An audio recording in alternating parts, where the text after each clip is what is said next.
Mhm.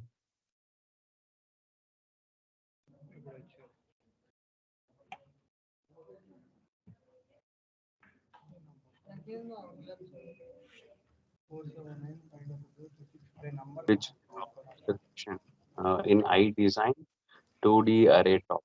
I design 2D. Okay, now I will pick that question. Okay, what is the question number which is present in the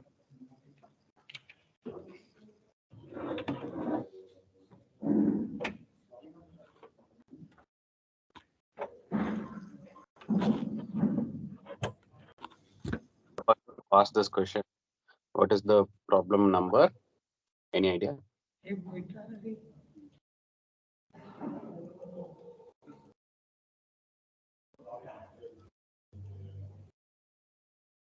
Okay, anyway, I'll come to that. I'll go with 1D array.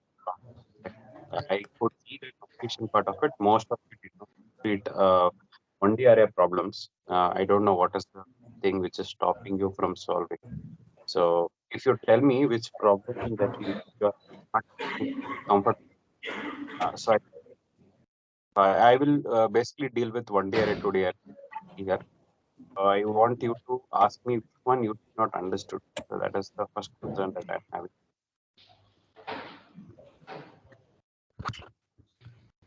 Like I told you in the previous session, you should tell me which question so that I can.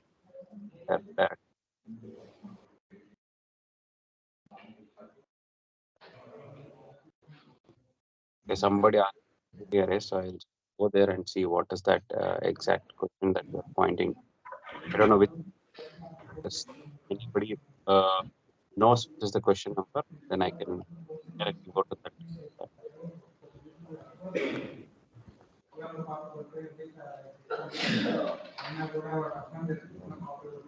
Yes.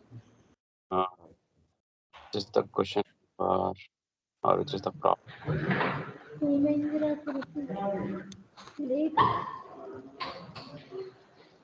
But it's trying to say something.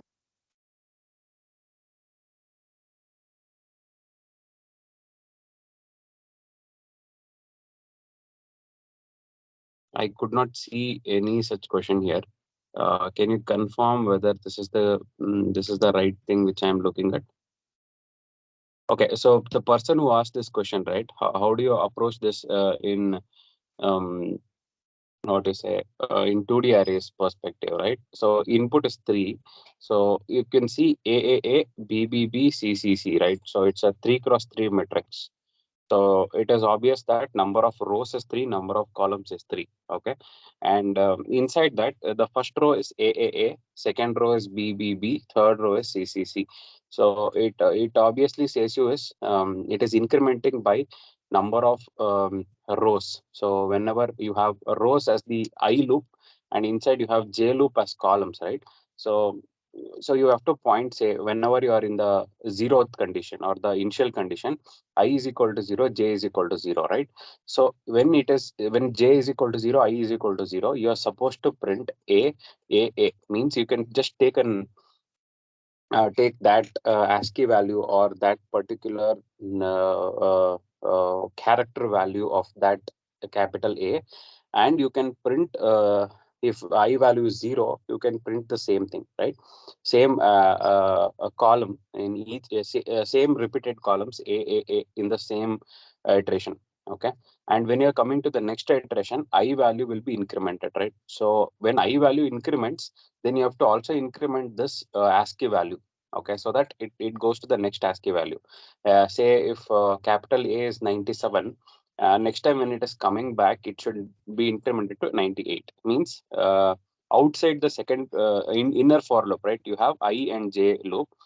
So inside J loop, you are not supposed to write any condition. Outside the second loop, that is J loop, you are supposed to write this incrementation of ASCII value. So first it will print AAA. So that is the first row. After printing first row only, it will come out of the I loop. It will go to J loop, right? That time you need to increment the ASCII value of this. So it gets into B. It prints B in the next row. Then it gets into C. So ideally, what you should not do is in the first loop or the first iteration, outer the not in the inner for. Inner for loop just the same value again. Okay. Yeah, somebody read uh, yeah, any specific doubt that you are. I think this question that you asked, hope you got the answer for that, right? It is very simple and very easy when you are dealing with this kind of problem. So take one ASCII value of A, maybe, or you can take just A and store the integer representation of it. Okay, you can just cast it and store the integer representation of it. Next time you are inside I loop and J loop, then you are supposed to increment only outside the J loop. Okay, that is inside I loop. You need to increment the ASCII value so that it gets in every row. It gets the incremented value which gets printed. So ASCII value of A, if it is 97, then 98, then 99. Because you are ultimately doing only 3 loops because it has 3 cross 3 matrix. Input is 3, so you are reading 3 cross 3 matrix. So Yes, sir. roll number 622. Yes, Oh, sir. yeah. I will do it once and I'll let you know, sir. Yeah. So Thank hope you got this. Okay. In case you did not get it, put it in the chat window. I will write the code for you right here. Okay. Sure, sir. Sure, sir. Thank you. Yeah. So next question is next thing which I want to generically address or point to is the problems which are given here in 1D arrays and 2D arrays. Okay. So I'll generically go and point each and every problem and the difficulty that you're facing, so that next time you'll not face that difficulty in understanding. Okay. So some people have already solved the problems. I could see that, but those who have solved, it's fine. You can just have a revision kind of thing. Those who did not solve, please pay attention on how to approach these problems. Okay. So how to approach 1D array problems is, so think that you are having just one dimensional matrix. Means you are just having a flower bracket and you are having some values in it, and using that you are supposed to do some activity is what you need to assume. Okay, so don't when you're addressing 1D array problems, don't think of 2D arrays. The question itself says you in a simpler way that you have just an array. Okay? So let me briefly tell you. So if this is the question, adjacent stick game. Okay, if you any get any problem, so this is the agenda that you should follow. Okay, so first paragraph will be general introduction about the concept or the problem. Okay, and second paragraph will be details about the logic. Okay, what details that you need to work on the logic, and this input format and output format is will tell you exactly what you should do. Okay, what you are supposed to do, and if you observe the sample and input and output, you will get an idea on how to approach this. Okay, so okay, first thing that you should read is this statement, but this statement will not have any logical meaning to any of your problem doubt. Okay, so it doesn't have any logical thing. It has only the introductory part. Okay, so it says that there is a person whose friends have set a vacation to some place, and they booked an accommodation, and the accommodation the resort authorities have arranged some fire camp. As part of that, they planned one activity. So this guy will be voluntary for that, and would like to play that. So what was the challenge given, or the name was adjacent stick game. So that is just an introduction where sticks with different lengths are placed in a line. So what they are explaining you, there is a game in that different length of sticks are placed in a line. Okay, and here where the sticks of different length are placed in line, that person needs to remove a stick from each adjacent pair of sticks. So what say, as a player, what I should do? There are a lot of sticks. I should pick the one stick from adjacent pairs. There are pairs. Pairs means there are two sticks next to each other, right? That is called as, for example, first and second is a pair, third and fourth is a pair, fifth and sixth is a pair. So in the pair, you have to okay, he then has to form bigger stick by combining all the remaining sticks. So what you should do, like if there are two sticks given, you should pick any one, so that he will make a longer stick. That is the only idea. Okay, and here there's giving that person needs to know the smallest length of the bigger stick formed and needs your help to compute the same. Given number of sticks and length of each of the sticks, write a program to find the smallest length of bigger stick that is formed. So you should form a bigger stick, but by using smaller sticks. So that is the meaning here. So if you still don't understand by reading this, okay, if you still don't understand by reading this, just see the input and output format. They're saying first line says that it's an integer n input. It's an input of integer n means any number from n 1 to 50. You're supposed to choose it as n, and they are saying that assume n is always even. Means they are saying you some condition that you should take a even number. And next line of input contains n integers denoting the length of each sticks. Okay, so first input one number, say you are saying 4 is the number, and next input will be like array input, like you are having 2 1 3 1. So this is like nothing but an array input. This will be array elements.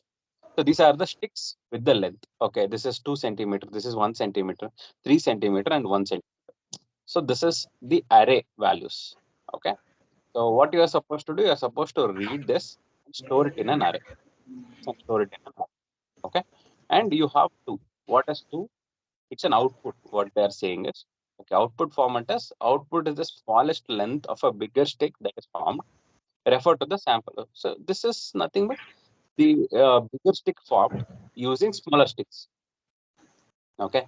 So observe what the question they told. There are sticks placed. You should take adjacent like pairs. You should take this two pair and think which is the smaller one. One is the smaller one, right? In this two, three, one is the smaller one. So adding one and one will give three. Okay. So this is just an example. In case you want another, they have given another. Just go and observe. 8 is the value. There will be 8 elements. Size of the array is 8. So you observe 1, 2, 3, 4, 5, 6, 7, 8 elements are there, and take them as take them as in this which is the smaller value. In this which is the smaller value 1. In this which is the smaller value 2. In this which is the smaller value 1. Add up smaller values. 2 plus 1 is 3 plus 2, 5. 5 plus 6. Okay. As simple as okay. So nothing to think of. Okay. Only thing that you should worry or think about is how do you read this kind of input, space separated input? How do you read? How do you store it in a array? Okay. So this is something which you have not dealt with. Maybe you need to understand how to read this value and convert this into. Okay. So something that you should think and work on. Okay. Okay. So, sir, explain the second question. And go to second give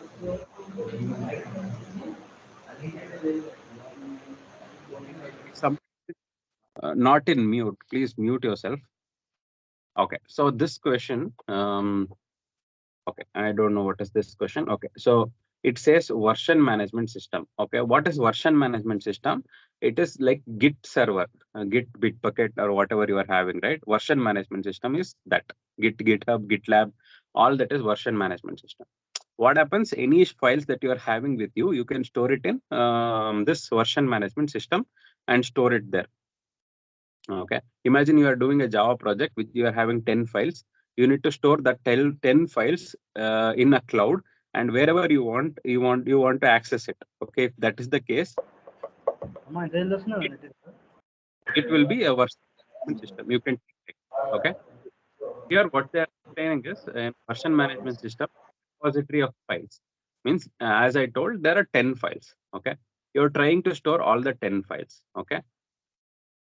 Whenever you make some changes in that 10 files, and so that all the 10 files changes will be monitored by this version management system. Okay. So if you add one line or delete one line, your Git will identify that. It will be tracked. Okay. Okay. Then along with who made the change and why they made it, all that records will be there. If you are using Git, you will get to know. Okay, so if you don't know Git, you just go and explore what is Git. Say Git is like I'm working in a team. Everybody is working on the same software, and everybody is writing code and pushing it to one common place. Okay, who pushed it? Who is working on which module? All that, if you want to understand, we go for Git as a version management tool. Okay, so imagine you have 10 files and then proceed. Okay, in this problem, let us consider the simplified model of development project where n source files of the project is given. Means, say, imagine 10 files are given for your project. Okay, all the files are distinct and numbered from 1 to n. Means the files that you are having is having some different name. Okay, that is what you need to understand. 1 to n value. What is the n value? You should see it is 50. Maximum value that you can take is 50 files you can have. Okay, and version management system, which is used to maintain the project, contains 2 sequence of source files. So what is this 2 sequence of source files? You need to understand here. What is source file? Like the 10 files that you're having with you, you're trying to push to Git. That is called source files. So the sequence is like this. So what is the sequence? The first sequence contains m source files that are ignored by the version management system. Means you are trying to push 10 files, but in the 10 files, 4 files it is not taking. It is ignoring it. Okay, so that is nothing but this m source. Out of 10, 4 files are not identified by version management system. So that is called as ignored files. Okay, so first sequence contains that, they're saying. Okay, so this is the first sequence. This is like ignored files. Okay, and next one is if you observe here, second sequence. Okay, the source file is not okay. The source file which is not in the first sequence, then it's considered to be unignored. Unignored means what? All that we have here is ignored files only. Git is not identifying these files. Okay, then if they are not identifying these files, then it is called as unignored. If it is not there, if it is, these are ignored, means any file which is not there in the sequence is not ignored. That is the meaning. So just think that first line is like out of 10 files, these 4 files are not understood by version management system. Version management system will not store it. That is the meaning. Okay, then okay, the second sequence contains k files that are tracked. Okay, second this one out of 10, no, 4 were not identified by Git. Another 6 was identified, right? Those 6 are these files. These files are identified. Okay, and identify. If the source file is not in the second sequence, it is considered to be untracked. If it is not there in this, it is considered to be untracked. Untracked means you are not able to track that file. Okay. Okay. Then the source file can either be or not be in any of these 2 sequences. Your task is to calculate 2 values. The number of source files of the project, both are tracked and ignored, and number of files of the project that are both untracked and unignored. Okay, what you should do? So this is ignored files. These are tracked files. Ignored and tracked. Okay, so first task is to identify number of values. 2 values you need to identify. One is number of source files in the project which are both tracked as well as ignored. So this is ignored and this is tracked. So దీంట్లోనో both should have, if the file is there, then that number, that count you should take. Okay, so 1 is there in both the sequence. Okay, 1. 2 is not there. 3 is not there. 4 is there. 2, right? 4 is there. 5 is not there. 6 is there. 3. 7 is there. 4. Means both the sequences, these numbers are there. Means that is the count that you need here. So that is 4. And what they're saying is, and number of source files which are not that are both untracked and unignored. Untracked and unignored means what? Hey, it is not present in this sequence also, and it is not present in this sequence also. That is the meaning. So how to identify which number? So from 1 to 7. Why 1 to 7 only? In the input format, they have specified.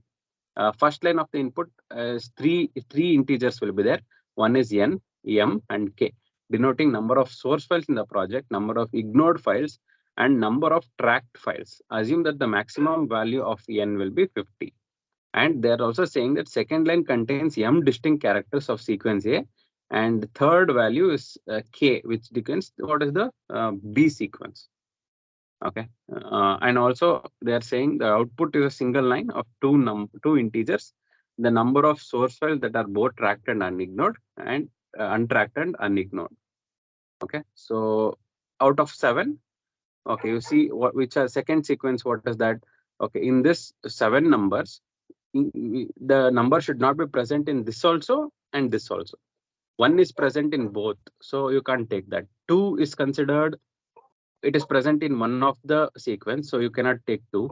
3 is also there in this sequence, you cannot take 3. 4 is there in both, you cannot take 4. 5 is not there in A sequence also and B sequence also. So 5 is one value, you can take that one.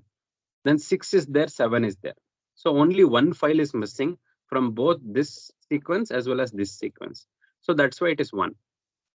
Okay, consider these two sequences. So from 1 to 4, you have values 1 to 4. Okay. Now you have, these are like you can say these are ignored, and these are tracked. Okay. So what are the common things present in both of it? What are the common thing present in both of it? One is there. Here one is there, but here it is not there. So you cannot take 1. 2 is not at all there. 3 is there in one of the sequence, you cannot take. But 4 is common. 4 is common, so you can take 1. Only one value is common. Okay. And which is not there in this sequence also, not there in this sequence also, you need to identify. 1 is here, 2 is not there in both of the sequence. So 1 is the count. Then 3 is here, 4 is here. So that is also one count. Here 1, here 1. Any doubts now? Like, should I write code and show you, or you are able to imagine now, understand what I am trying to say? Hello. Yeah. Hello. Yeah. Hello. Yeah. Sir, while reading elements into the array using scanner class, I'm getting no such element exception. No such element exception. So can you see my code? I'll share my screen. Share. Yeah, share your screen.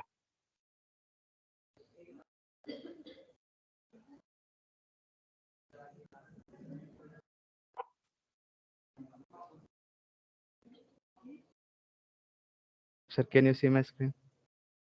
Yeah, I can see your screen.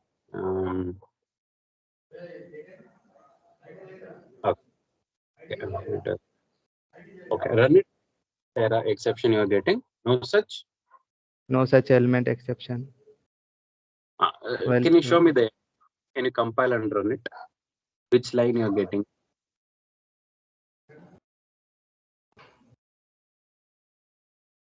Sir, at line 10.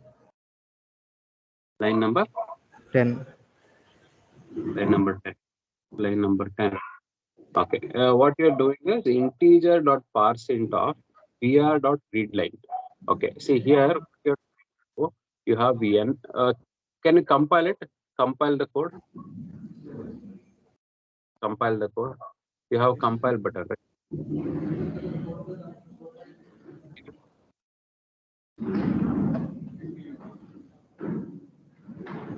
Sir, I'm getting so answer for first input, but not for second input. Yeah, because see here they are given everything in one line, right? One line. 7 is there, 4 is there, 6 is there. But what you are doing, you are reading from different lines. This is one separate line. This is one separate line. This is one separate line. You are reading in 3 separate things. Okay. So that is why you are facing this issue. Okay. You need to read it as one line, or do one thing. Line number 10. Just line number 11 and 12. Sir?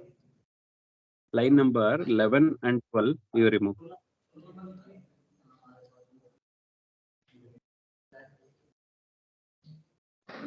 sir.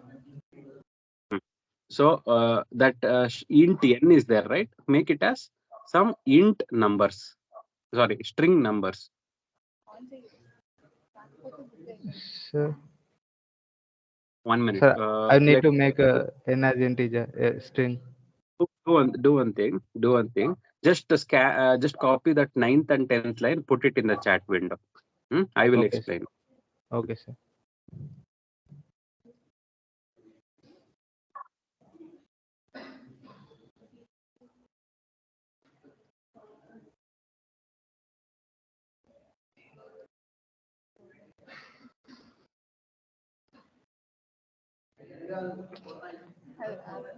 Sir, I'm unable to copy this.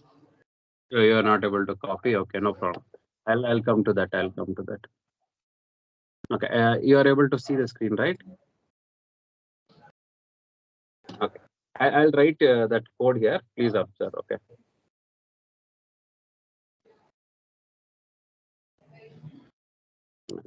It's just getting booted up. So here, so you have class main.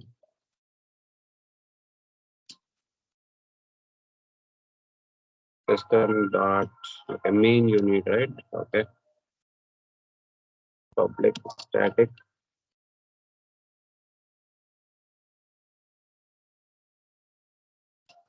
void main.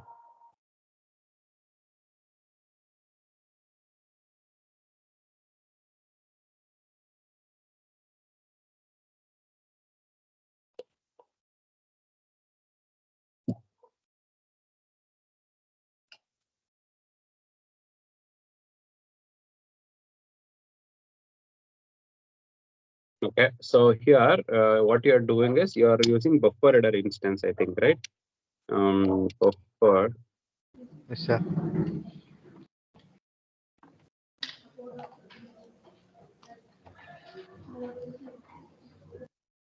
header. We are equal to new buffer header.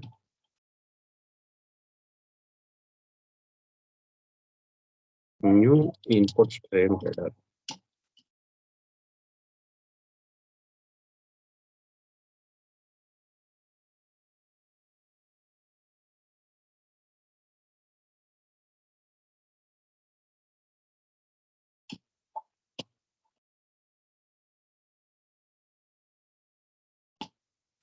And I will just import that class.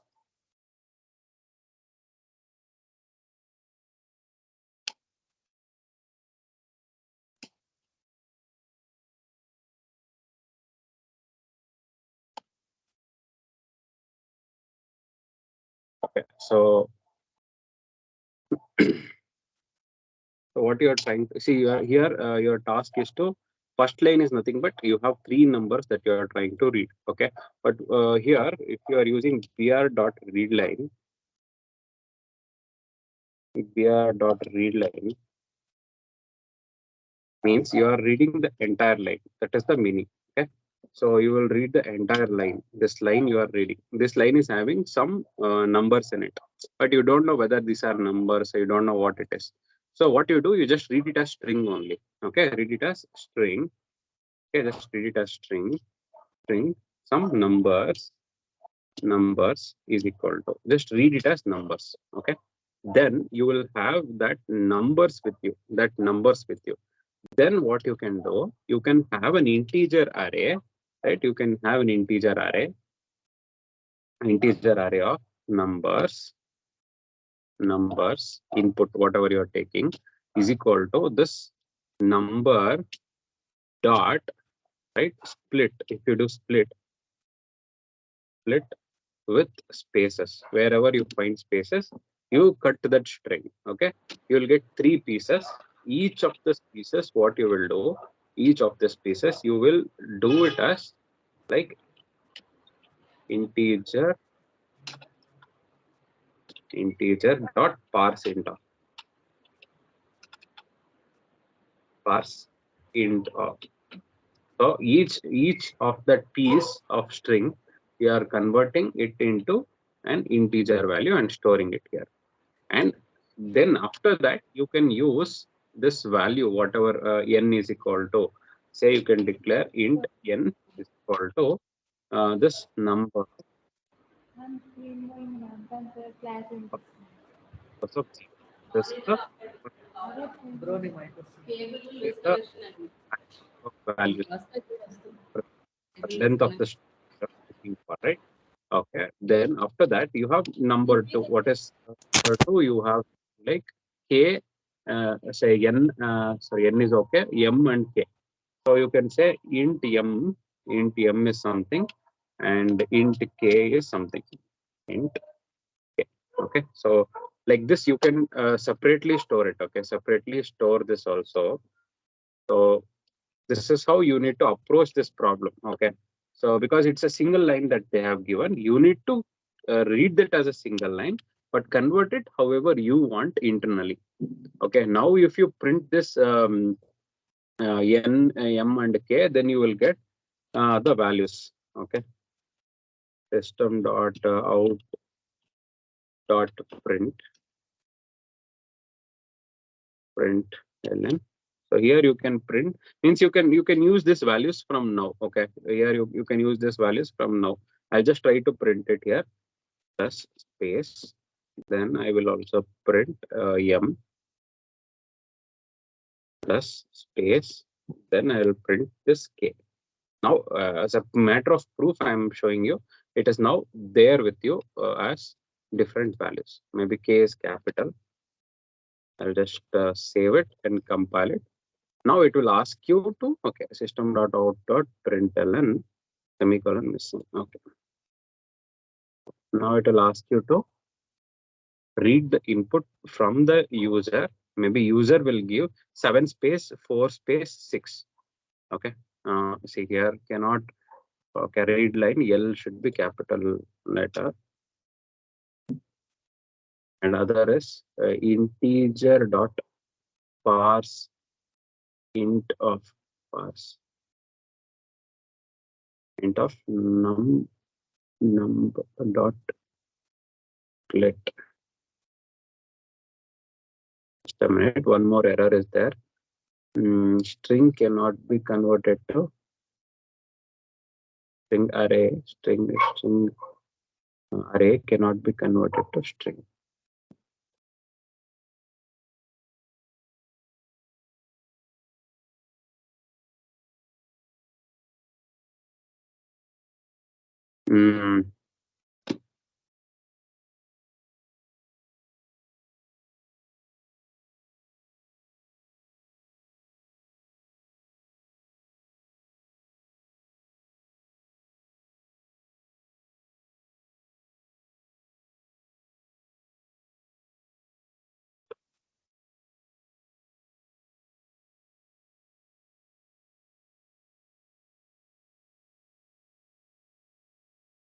Maybe I'm not doing it right here.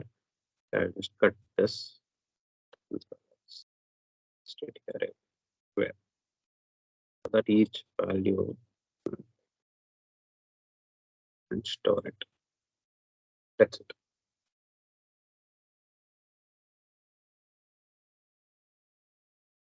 So integer dot parseInt. Error is semicolon. What is it? Line number 8. Line number 8. What I'm doing wrong here? Okay, I'm missing this bracket. ParseInt.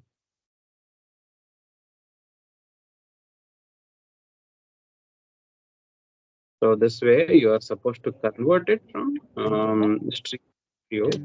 So there are I'm doing it in a like a bigger way or in a long route so that you will understand what I'm trying to do. That's it. Yeah. So one more last error. IO exception can be thrown. Yeah, it is saying it can be thrown. So what I will do, I'll just write throws IO exception. That's it. Hello. Yeah. Hello.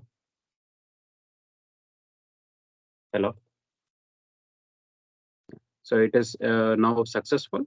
Now whenever you are giving values like 2 space 4 space 7, something like this, right? All these values will be read and they will be printed as a value like n, m, and k. Okay. Now you will not get any of those issues that you are facing. Okay. So somebody who did not able to get it right or get those things right, then you can check this part of the code. Okay. You can try this. Okay, somebody has asked a question like, can you explain second question in looping construct I analyze? Looping construct I analyze. Okay, I analyze. I'll just go to that section. Just give me a moment.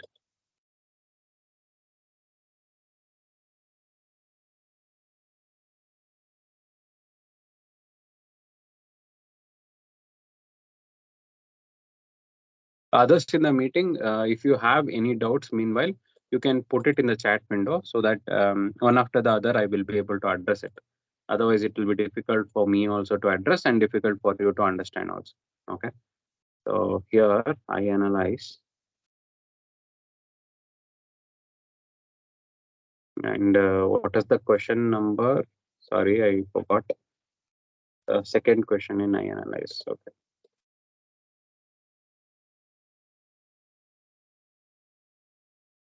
Okay. Second question. Okay. Here you are supposed to write some code in order to get this done. Okay. So, okay. What is the question says? Factorial of a number. You need to get it. What is factorial of a number?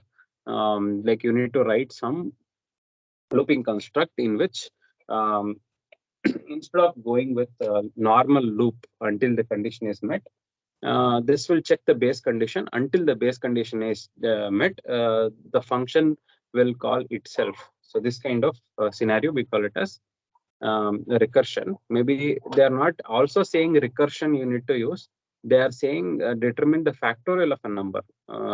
You know the logic, right? How to determine the factorial of a number. Can anybody unmute and tell how do you find factorial of a number?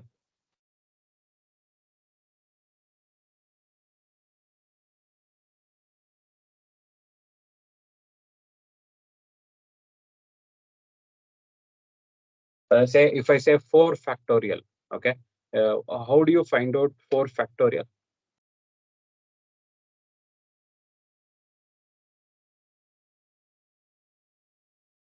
Somebody can confirm, like how do you generally find the factorial of a number? 4 factorial, if I say, how do you find out? Using recursion. Okay. One is using recursion, man. Say for like, how do you say, like 4 factorial means 4 into 3 into 2 into 1, right? So that is how you generally approach this, right? Write a program to determine whether n is a factorial. Okay, it's not a factorial number or not. A factorial number is a number that is factorial of another number. Factorial of another number. Okay. So you need to print whether it is a factorial number or not. Okay. Fractional factorial number or not. Okay. Factorial number is a given number that is factorial. Okay. So let us say 6 is 6 only. How do you do 6? They are saying yes or no. Okay. So let us try to see the question. We'll take a loop that would apply fact is equal to fact into I. Okay, correct. Wait. So here what they're trying to say, they have integer I, B, C, 0, I, N, D. Okay, these are the variables, and they are having a scanner reading the value of I. I into 2 is something they are doing. D is equal to I. Okay. Then if okay, based on some condition, you're performing this, and then you're checking that condition. If that condition is matching, you are saying yes, and then else you're checking some other condition and saying no. Okay. Okay, what are the factors of 6? Like, how do you get 6? You get 6 into 1. You get 3 into 2 is also 6. right? So all these are the possibilities. In this question, what they're trying to say is, write a program to determine whether Any doubt ask. somebody's telling something.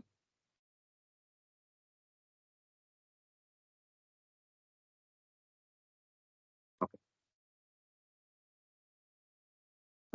Just give me a moment. I will just try to analyze it. What is the value of I? Input value is 6. So 6 is the value that you're giving here. 6 into 2, 6 2s are 12. And 6 is the value in D.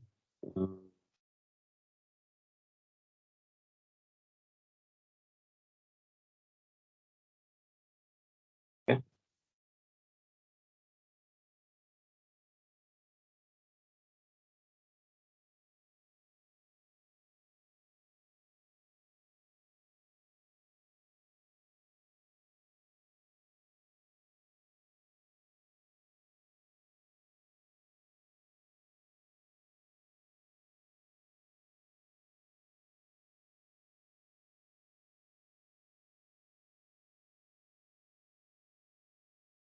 Into P. Okay. Okay. Here what they are doing is they are doing A into B, A into B, 1 into 1. That is A into B. Okay. Then A is equal to C value, whatever. Okay. Factorial number. Okay, let us see what is factorial number.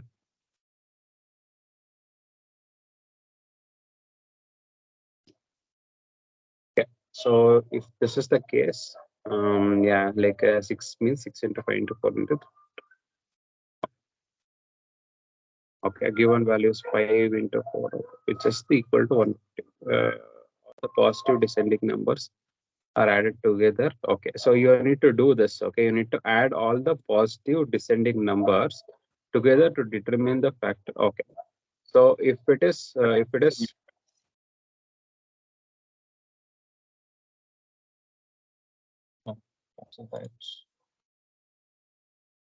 yeah. So if the value of 6 is 6 into 5 into 4 into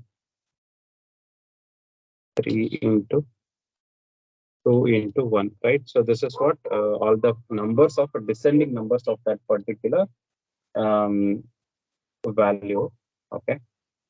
Now, what you need to find out or what you need to see here is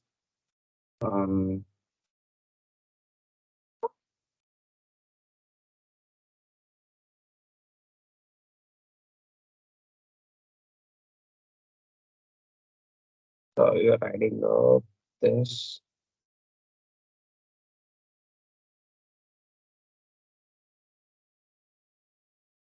$15, $20.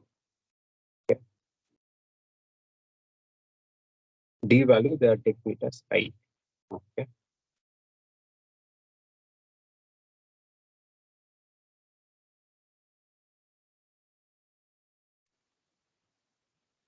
Okay. Factorial of a positive number is sum of multiplication of all the integers smaller than the positive integer. That positive integer, for example, factorial of 5, which is equal to 120. Just a minute, I just will see what is that. Okay.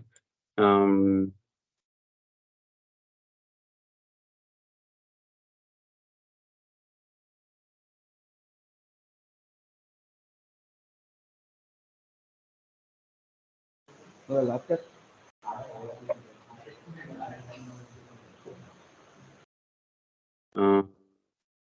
Factorial of whole number n defined by product of the numbers that every whole number less than or equal to n till 1.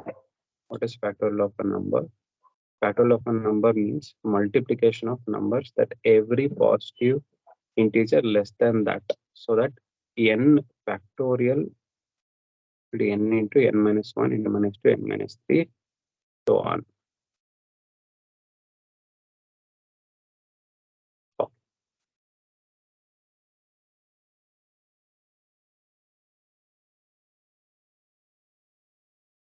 So check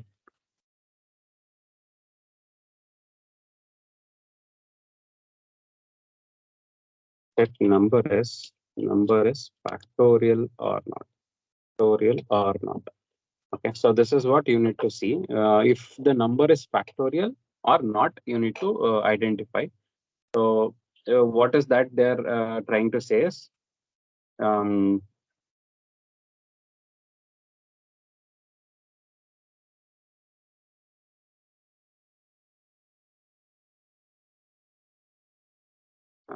check whether, okay, let's say you entered a number n, then the factorial of the number is x.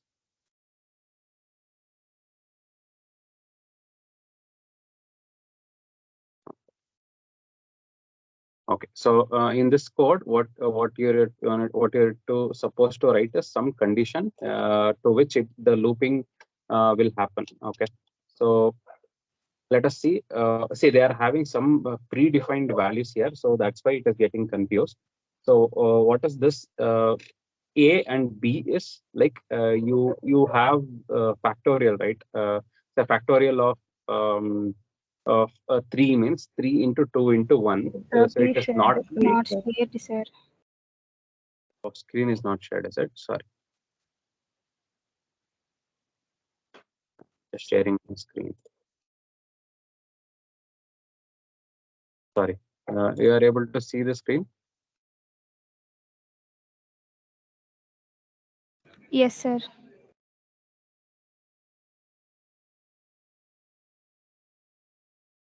So we'll take this as the number, okay? So we'll take this as the number and let us try to execute and get this done. So if imagine the value is 6, okay? Now they are saying, okay, it is yes, means the particular number that you have chosen is actually the factorial number. So what are the factors of 6 if you see?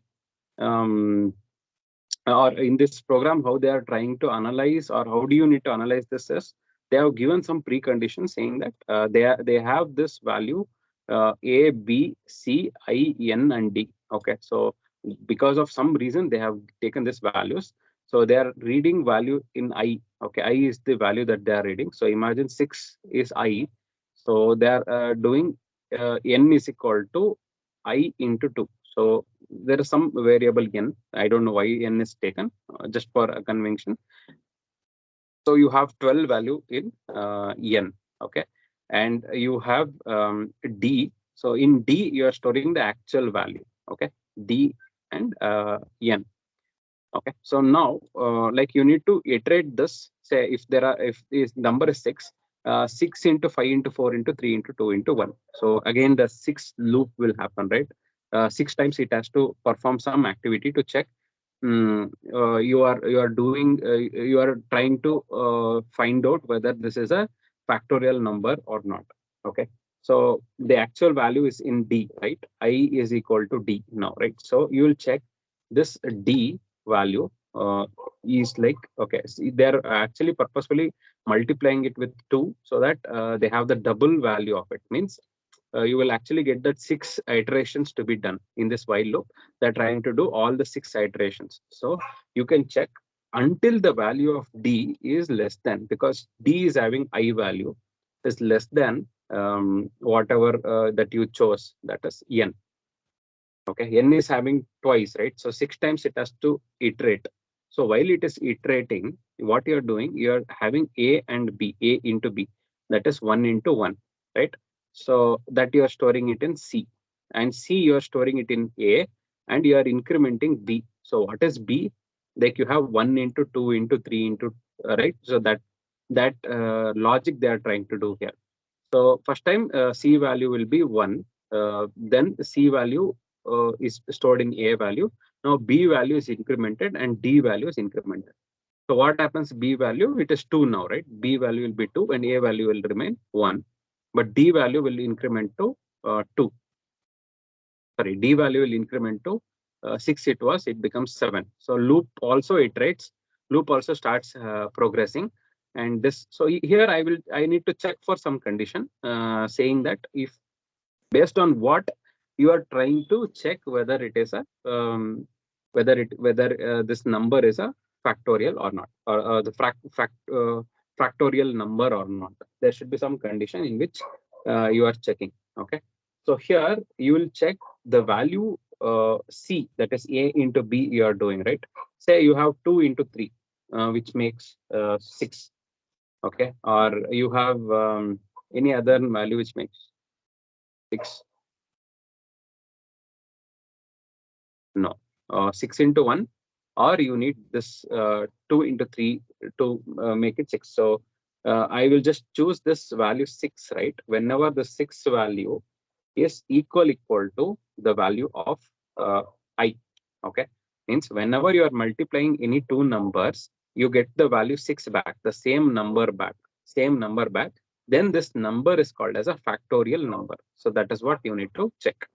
So why I chose the C is equal to A into B is I am going from 1, 2, 3, 4, 1 into 2, 2 into like that. Like I'm going in a factorial way in order to get this condition met. If this condition is true, then I will print it as yes. If this condition is not true, I will not print it as yes. So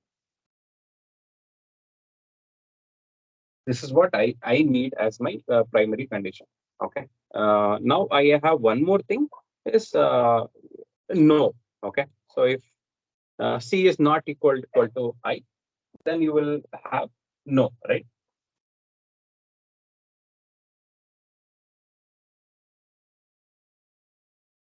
So just check C not equal to I, then you will not get you will get it as no. Okay. So that is the primary condition, and that I am writing outside the loop. You can see outside the loop I am writing that. Okay. So what I will do, I will go and review the answer.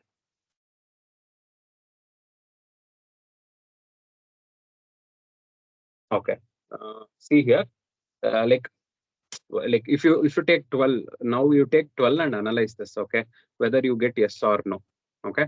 So if the value is 12 and you do the same iteration in anywhere, any place, you get any two values which is equal to 12.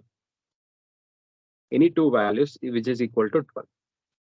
Say, for example, one initially it will be 1 into 1. Next time it will be only B value I'm incrementing, right? B value I'm incrementing. 1 into 2. Okay. C value are storing it in A. Okay. So whenever you are doing this, at any given point of time, C will not be equal to 1. C will not be equal to I. Sorry. So this condition will not be met for 12. Okay. So that number is not a factorial number. Okay. You can try this in the logical part. Hope this will give you some idea. See, this is written in some format, so that's why it is difficult for you to analyze. If you write your own code, this will not be an issue. You can write your own logic and how what you want to do it. You can write your own logic, but they have already written some code. You need to match to what is already there, and it will be slightly difficult.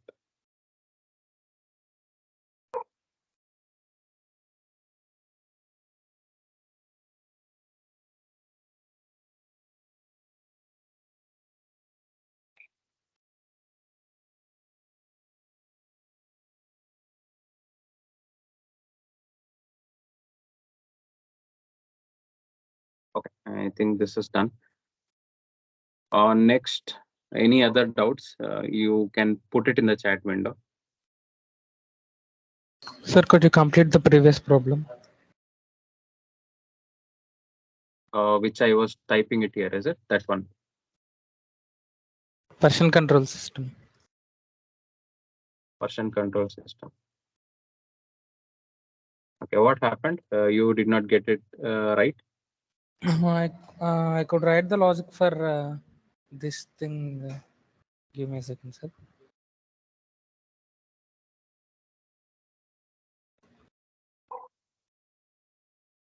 I could write the logic for both tracked and ignored, but I could not write the logic for both untracked and unignored.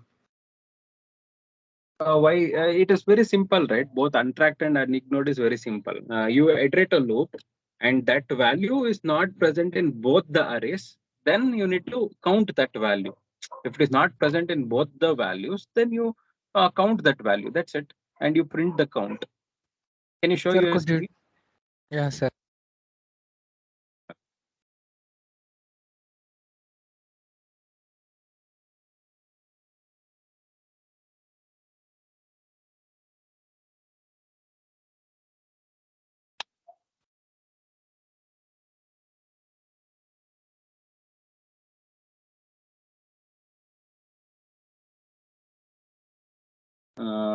No, okay. You have this values now. Okay, if n is greater than or equal, okay, scanner. Okay, extent. Okay, this is to read. Okay, come down after 22 line, whatever you wrote. Come down. Okay, the two values you read, and after that, what is the logic you are writing? If a of I is equal to b of I, you are doing x. What is x? Is the counter value, is it?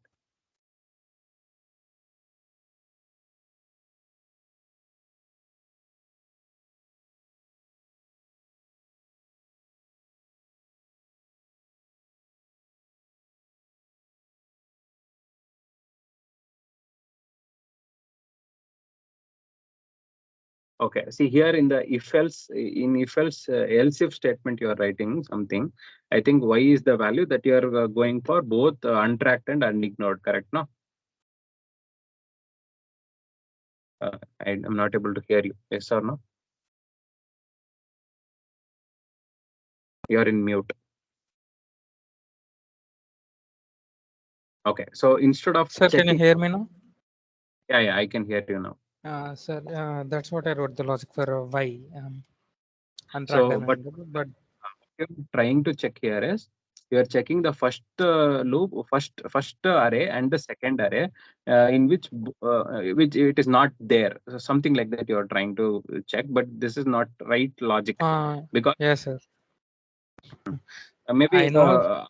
first one will work fine, but the lower one, this is not the right logic. You take the value of I or j. Okay, any one value you take I or j. Okay, but instead of going for I or j, you write a separate loop for 7 elements. I is equal to 0, I less than 7, and I plus plus, or the value n, or n you are having, right? That's 7. Yes. Total length of files that you are having. Sir, So, can I do it now while you monitor it?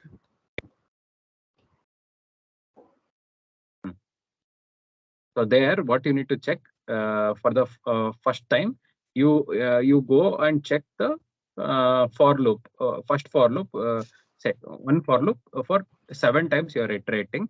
So every time you get the I value, that is, say for example, you'll get the 1 value.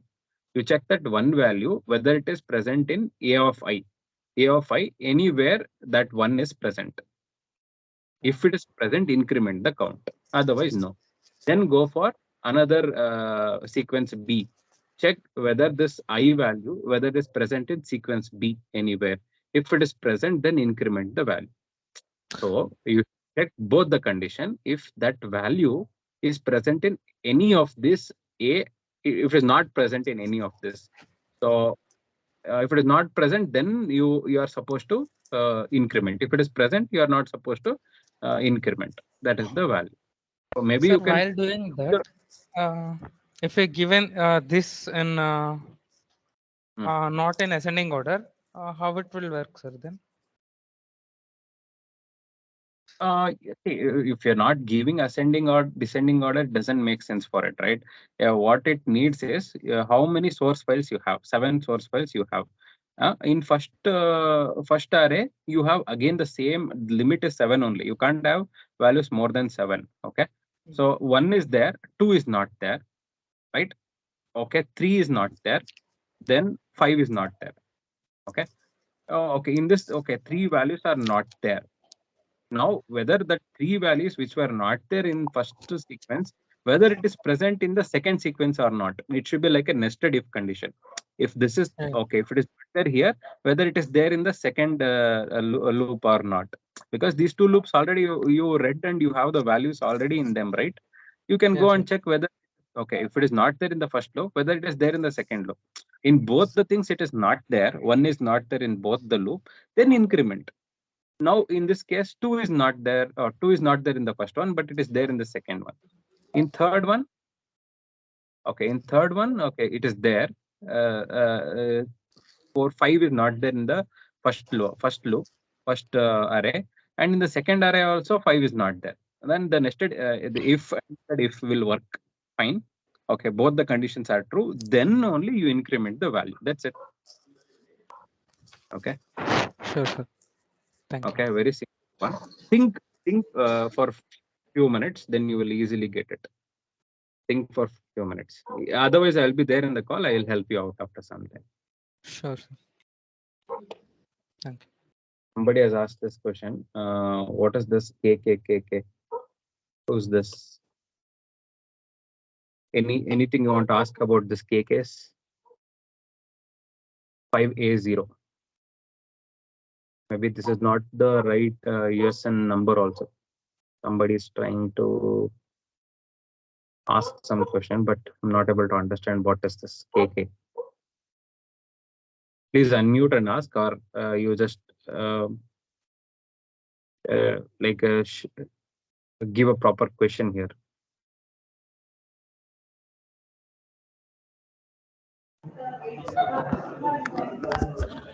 A0 Vansh Bhargav.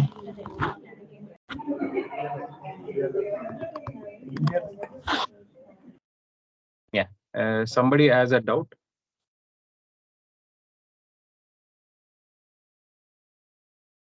If you're not having any doubt, let me pick some other question. Which question you want from this 2D arrays? If you tell me, I'll pick that question. Or 1D array, you have any questions, you can tell me. First, I'll finish 1D array, then come to 2D arrays. In 1D arrays, anybody has any doubts? You can just tell me the question number 1, 2, 3, 4, 5. Then I can go and pick that question and help you. Fifth one, sir. You already did 4 and you asked.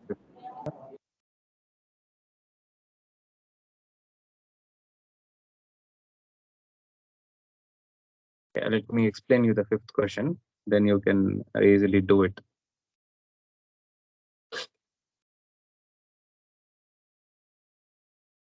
Okay, Bob's challenge.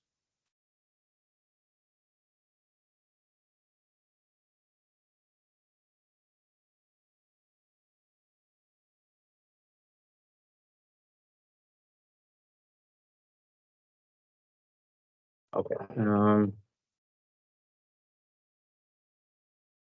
Okay. So just when as I said, this is the first line about the story. Then this will have Sir, a your screen is logic. off. Screen is down. Who's doing this? I don't know. I will now think remove access to everybody, and I will not give access to everybody. Maybe that is what some mistake I have done. You guys, mistake. Okay.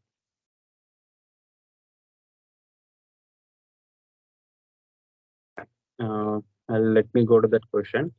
Okay, as I was saying, right, the first 2 lines will be general statement. Okay, if you read this, you'll just understand what it is. Okay, Stella and friend have set out on vacation to Manali. They booked an accommodation in resort. Okay, so headed by Bob, organize fire camp every night as part of their daily activity. Stella volunteered herself for an activity called a stick game. So there is some game called a stick game. Okay, Stella gives total n sticks given to her. Okay, length of ith stick is a of I. Bob insists Stella to choose any 4 sticks that makes rectangle with these sticks as its sides. Okay, Bob wants Stella not to break any sticks. She has to use sticks as a whole. Means some n sticks are given, but using that she has to form a rectangle. You know what is a rectangle? How does a rectangle look? You already know, right? So she has to make that, but one condition is she should not break any sticks. Okay. And also Bob wants a rectangle formed should have maximum possible area. So this is the main condition that you should look for. Maximum possible area should be there among all the rectangles that Stella can make. Okay, Stella takes this challenge up and overcomes it. You have to help her whether it is possible to create a rectangle. If it is yes, you say yes. Then tell the maximum possible area of the rectangle. Okay. So these are like 5 sticks. If you are giving her, this is stick 1, stick 2, stick 3, stick 4, stick 5. Okay. So there are some 5 sticks. Okay. Then you have to say whether you can make that rectangle. Can you make rectangle using these sticks? Can you make rectangle? Yeah. So this side you can have 1, 1, and the top side you can have 2, 2, right? 1 into 2, maximum area will be 2. So very simple, correct? Similarly, you have this 4. Now can you make this this into rectangle? No, because sides are not equal. Sides are not equal. You cannot create a rectangle in this. Correct? So if you cannot create a rectangle, you have to give -1. Got it, right? Very simple question. Say if it is 8 like this, 8 is the value, and here they have given sample input and output. Now if they ask you to do this, okay? Now you have value 2, 1, 3, 1, 3, 2, 5, 5. Can you make the rectangle in this? Yes, you can make. Any two sides which are equal, you choose. So 3 and 3 is equal, 5 and 5 is equal. So you keep the 3 stick here and 5 sticks on the top. So 3 into 5 is 15. Maximum is 15. So this is possible, right? This is possible. And in this you cannot make. So like that you need to think and make. In this you can make.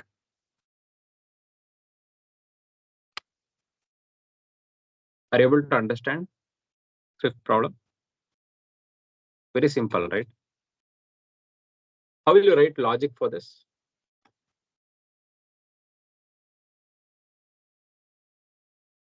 How will you write logic for this? Somebody has tried it. I think few people have solved this also. Those who are there who solved it, can you tell me how did you approach this problem? I think there is one person called as Vijay. Vijay from, okay. Nobody has solved in your college. Nobody in your college has solved this. But there are some other people from other colleges have solved it. Okay, I don't want to straight away give you the solution. Maybe I can give you some hints to start with. Okay. Okay, so what is the first thing that you will do if this question is asked? First thing is you need to find out the greatest value in this array. What is the greatest value in this? 3 is the greatest value. Do you have a repeated value for this 3 anywhere? You don't have, right? You don't have a repeated value, then you don't have 2 sides which is getting formed. So there is no point in that number only. Okay, you ignore it. Then go to the less than value of 3, that is 2. Whether 2 is having its adjacent or its repetition in the array, you just check. Yeah, if it is there, then choose that value. Then go decrement 1 and check the other number, whether that has a repeated value. Okay, that this also has a repeated value. Then try to multiply that 2 and you get the area of it. That's it. Very simple. If you don't have any value which is not matching, then you print -1.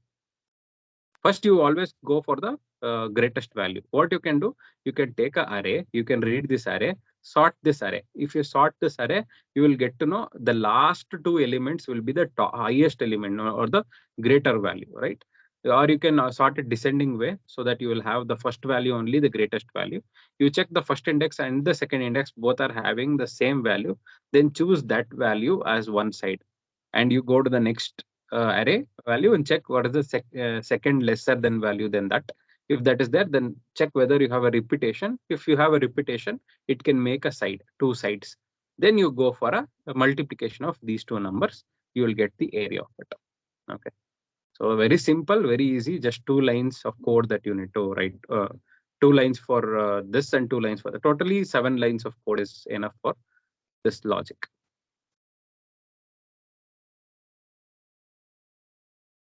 Okay, so it is very simple, not at all difficult as it looks. Okay, you can think of any other way to approach also. Maybe you don't want to start it. You can think of some other way also. I'm not restricting you to go only with that technique which I am saying. You can use your own technique to solve it. Okay. So next is I'll go to this 2D arrays and see if anybody has solved problems in 2D arrays or any doubts in 2D arrays anybody is facing. Are you not able to understand the problem? Any problem?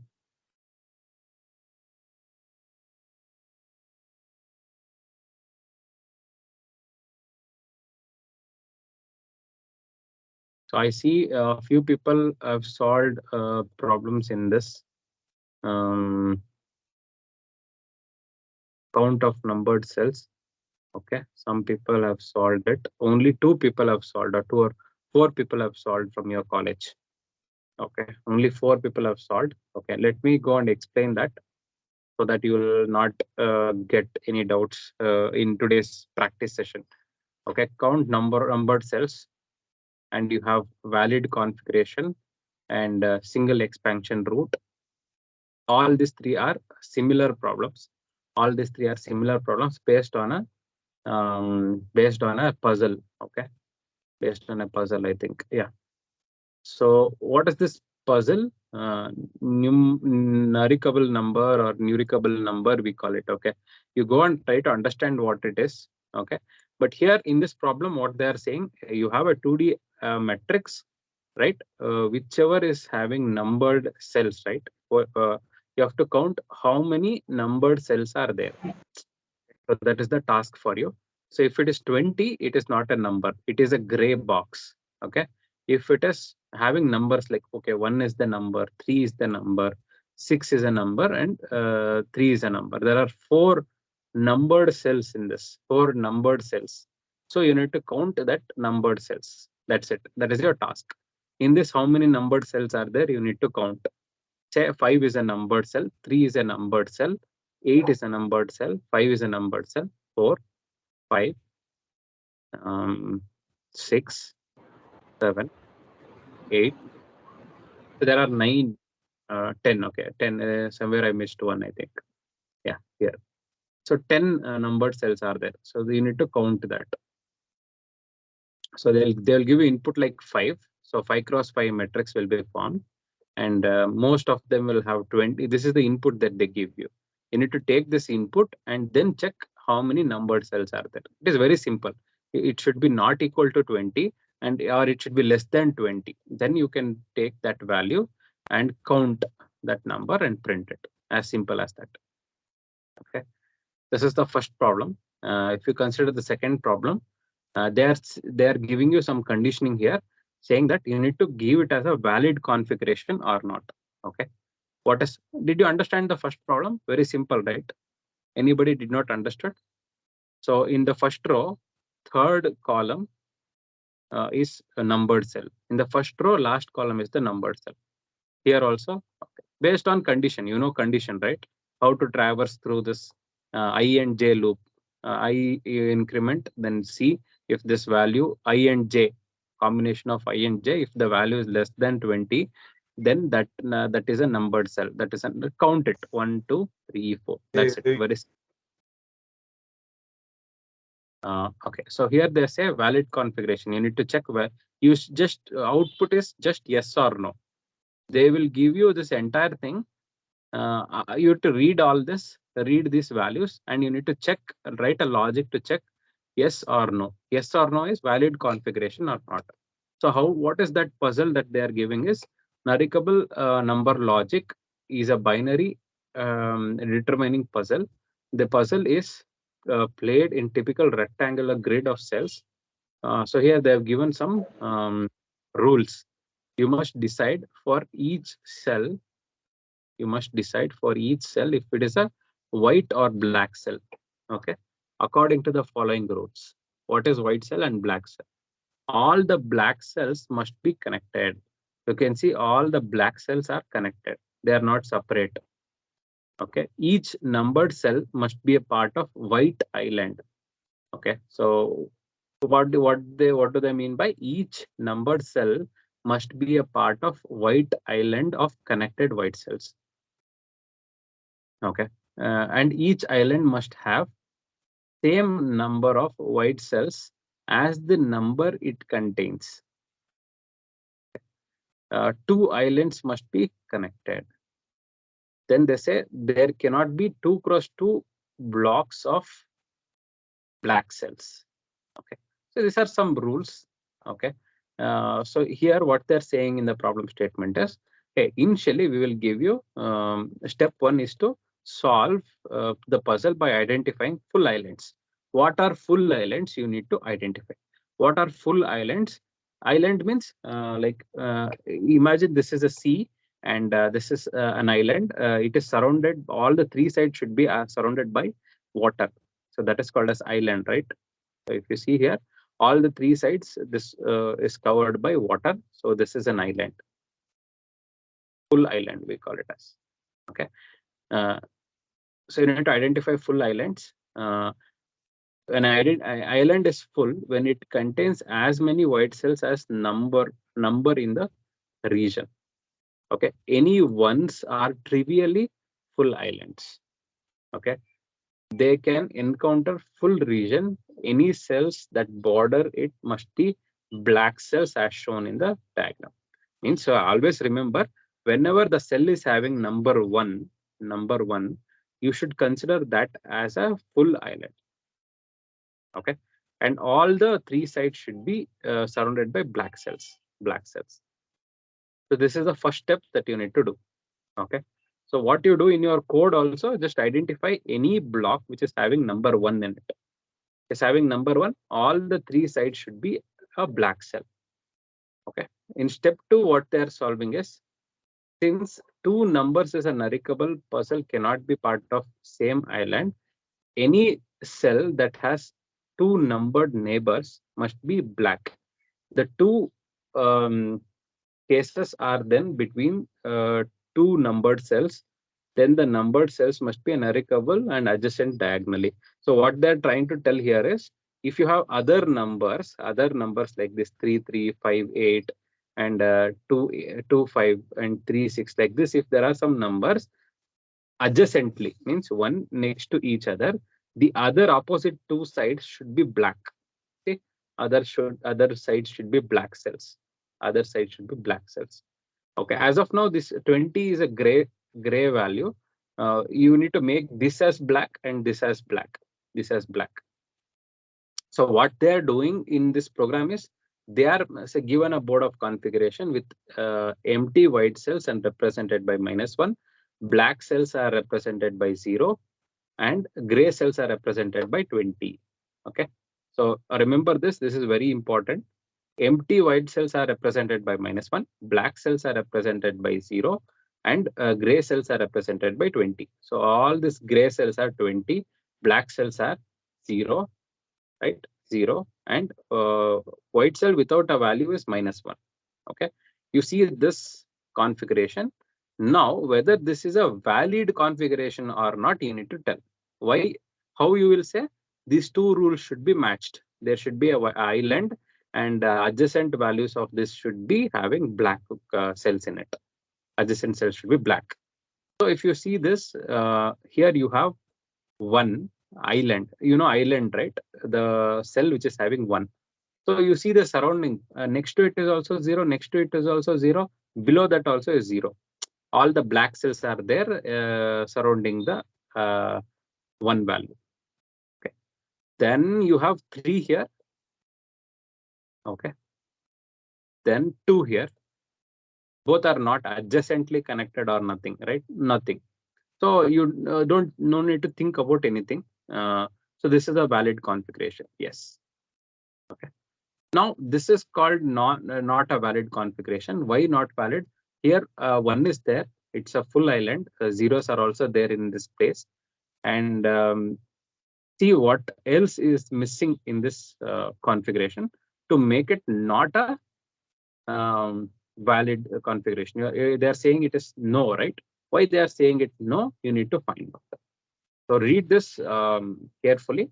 Just a matter of one statement you will be writing. That's it. If condition present in this nested for loop. There is first for loop and second for loop ij. Inside ij, you are supposed to write this condition if loops. Okay, based on this first step, one if loop. Based on the second step, one if loop. If both these are correct, then it is valid configuration. Otherwise, it is not a valid configuration. So read the question properly and try to answer. So you need to perform step 1 as well as step 2, then you will get the value proper. Got it or confused?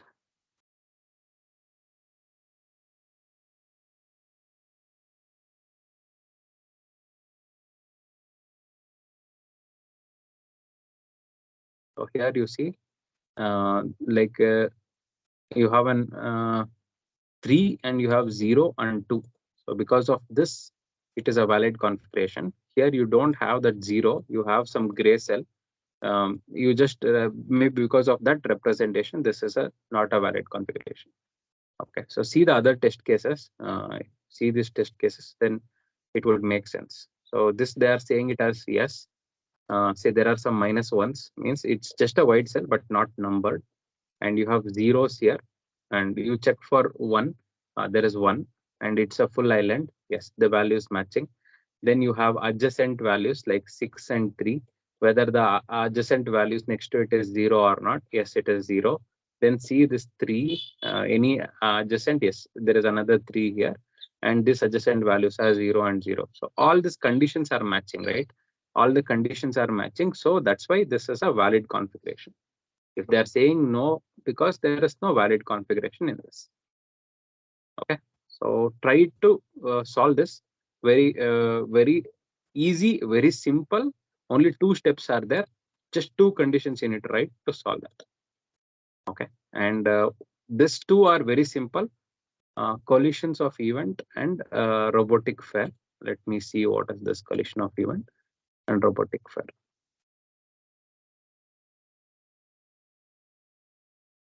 So you need to think for some time and then trial and error. Okay, so you need to make many trials and errors before getting one question right.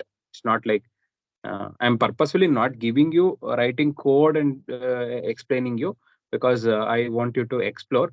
In case today also you face very difficulty and all. Generally, nobody will face difficulty. If you see other college students are able to solve it, provided take some time. Okay. So here collision of events. So there is some problem given with collision of events. So there is an explanation given for the logic and all. Okay, given a matrix E of n rows and m columns. E of ij. Ij is like row and column. Okay, so like this. 4 cos 3 matrix is given. Okay, and note that it is necessary that a movie X will be screened on day Y, and a day Y should screen any movie X. Okay, so what is X and Y? We need to know. Okay, n is number of rows, m is column. Ith movie, when movie X will be screened in day Y. Okay, there are 2 different movies, X and Y, which are screened on the same day as Z, and then there will be collision. Can you calculate the number of different collisions that in this movie festival Note the order of movies in the collision doesn't matter. Okay, means what they're saying, there is some movie called as X and there is some movie called as Y. They are trying to play that in a given day. In some point of time, both of them will collide, and you need to identify how many times they will collide. Okay, how many times they will collide. So this is the input that they already give you. This is the input that they already give you. Using this, you need to identify how many times they collide. Okay, so first line of the input contains two space separated n and m. So this is n and this is m. And respectively, each of the following numbers, so n lines containing m characters, each of them are either 0 or 1. So 0 or 1 values are given. So using this, output the single line containing corresponding to number of collisions that the film in the film festival. Refer the sample input and output for formatting specifications. How many collisions can happen is what you need to identify.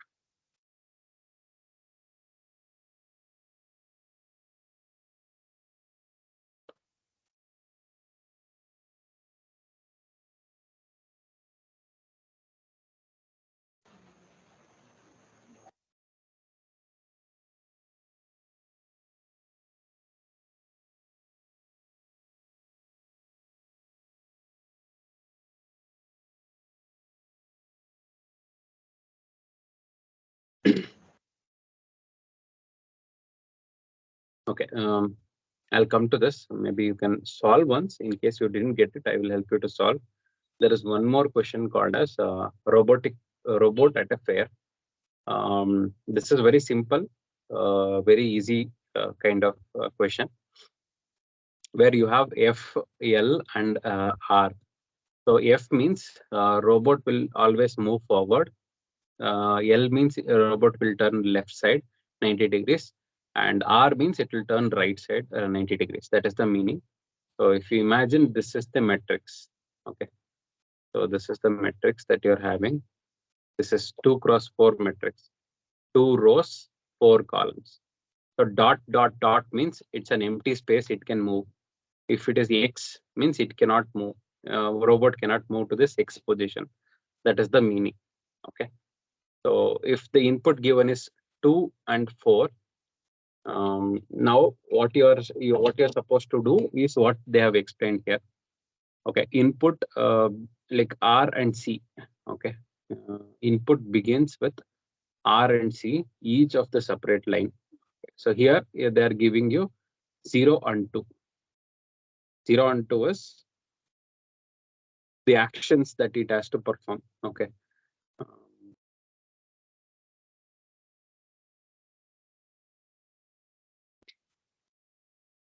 Input begins with R and C, each in the separate line.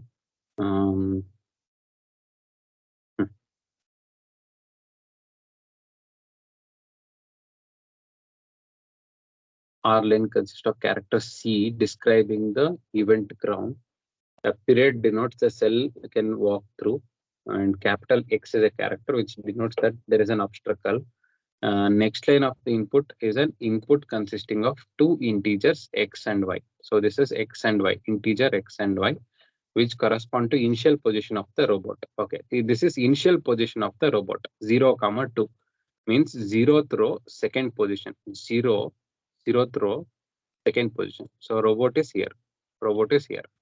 Now they are saying next line is refer the input, okay, final position of and like last, what you should do below the grid, they are given some numbers. Based on this, what will be the final position you need to say? Say I am saying 1 and F. Okay. So what does 1 means and what does F means? We need to understand. Below is a grid of numbers M less than, okay, followed by M lines of describing robot's moment. Okay. So say I'm saying 1 position you should move and you should move front. 1 position you should move and you should move front. So robot is here, it will move to this position, front, right? To this position it will move. So what is the final position of that robot? is 0,4. Correct? At the end, it is there. It can go this side as forward, or either it can from here it can go this side as this side also, right? This side also so 0, 1, 2, 3. So either it can go to left side or right side. So only one step it should go. It can go to 0,1. That is, it can go here. It can move here 0,1, or it can go to this last position. That is 0,3. Any of this position it can go. Final position of the robot is this. So here you see 2 cross 4, same matrix. Now initial position is 0,2, means same here only robot is there. Here only robot is there. Now again they are giving what is the how many times it should move. 3 times it should move. Front, right, and front. It should move front, right, and front. Okay, from here can it go front? If it has to go front, from here how it will go? It will go one step here to the last value, and then it says right. Then it can come here. Then can it finish front? To front, because these things are blocking it. Obstacle is there, so it cannot follow that path. Okay, and then what else is the path? From here it can go front, that is, it can go here. Can it turn right? No, there is an obstacle. It cannot turn right. Then what else it can do? It can go front, right? But one right position, it cannot turn, right? It cannot turn the right position. So maximum where it can move from here is it can go front and then take a right. It can come to this position. So this is nothing but 1,3. So output is 1,3. Okay, so what is the maximum value it can move? That is the position that you should point. Previously it was only front, so there were 2 positions. Either it can go behind or it can go forward. Any position it can take. So that's why 2 positions were there. But now it is like it has to take three steps where it can go. So either it can go this side and come here, reach here. If it is going left side, there is an obstacle. It cannot move. So ultimately the position, greater position is this. So you have to take this value. Okay, so it will take some time. Not very easy to understand, but very fun to solve this. Okay, like I given you hint. Okay, I given you, and I explained you this, and now you give a try for 2D arrays also. Maybe by late evening, I'll try to solve any of these problems and put it in my channel also.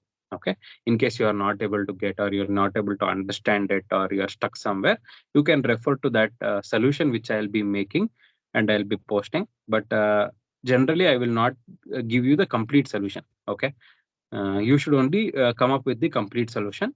I'll just give you some hints also. Okay, hope this helps you to understand the problems in 1D array and 2D array. Just go back and try to solve it. Okay, these are not difficult. It is very simple and very small problems that is given to you. Okay, if you want, if you wish to solve problems in methods also, you can go and solve. They are also very simple and very easy problems. Okay, so I'll see whenever I get time. I will try to solve 2 problems in this and 2 problems in this. Maybe 1D array, most of them are able to solve. Maybe 2 problems in 2D arrays, I will solve it and put it in the channel so that it will help you. Okay, and remaining problems, I'll give you hint how to get the solution. I'll give you hint. Okay, so first you should go and try it. If you don't get it at all, then I can give you some hints. Okay, so 2D arrays is very simple. At least the narrable number game things are very simple things. Okay, just go apply your brain. You should be able to solve it. Okay, observe the sample input and output. Then you should be good to go. Okay, so as of now, I am pausing it. If anybody has a doubt, I will address. Otherwise.